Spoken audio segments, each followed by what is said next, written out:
তো গাইস দেখুন আজকে নিয়েছি নতুন আলু রান্না করব বেগুন শুটকি দিয়ে। তো দেখুন শুটকিগুলো এখন আমি কেটে নিব, আলু বেগুন তো সবগুলো আমি কেটে নিচ্ছি এক এক করে। তো বেগুনগুলা মাঝখান দিয়ে কেটে তারপর টুকরো টুকরো করে নিচ্ছি।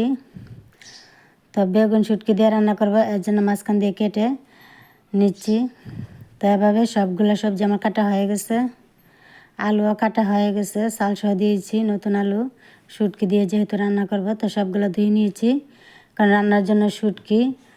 আর রসুন পেঁয়াজও কুচি হয়ে গেছে। এখন পাতিলে রসুন পেঁয়াজ দিয়ে তেলের মধ্যে আগে রসুনটা ভেজে নিচ্ছি। শুটকির তরকারি আমি বাগারে রান্না করি এর জন্য। তো বাগারটা হয়ে গেছে, অল্প পানি দিয়ে 1 চামচ মরিচের গুঁড়ি, 1 চামচ হলুদ গুঁড়ি দিয়ে স্বাদ মতো লবণ, মশলাটা কষিয়ে নিচ্ছি। কষানো মশলায় শুটকি আলু বেগুন একসাথে দিয়ে দিলাম। তো শুটকিটা দিইনি, সরি। তো শুটকিটা পরে দিব সবজিটা সেদ্ধ হলে। আর এখন সবজিটা নাড়াচাড়া করে নিচ্ছি, সবজিটা ভালোভাবে কষিয়ে নিচ্ছি। তো সবজি কষানো হয়ে গেছে। তো দেখুন ঢাকনা উঠিয়ে এখন আমি নাড়াচাড়া করে দিলাম, ঝোল দিয়ে দিচ্ছি।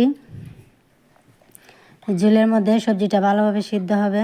আর এখন শুটকিটা দিয়ে দিচ্ছি। তো ধোয়া উঠা ভালোভাবে কিছু পরিষ্কার বোঝা যাচ্ছে না। তো দেখুন তরকারিটা হয়ে গেছে, এখন চুলা থেকে নামিয়ে নিলাম।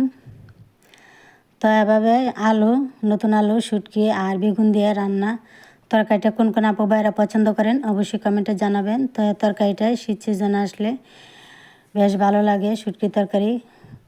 তো আজকে রান্না করে নিলাম। তো কেমন হয়েছে আপু ভাইরা অবশ্যই কমেন্টে জানাবেন। আর আমার নিত্য নতুন রান্না পেতে বেল বাটনটি অন করে রাখবেন। সবাই ভালো থাকবেন। আল্লাহ হাফেজ।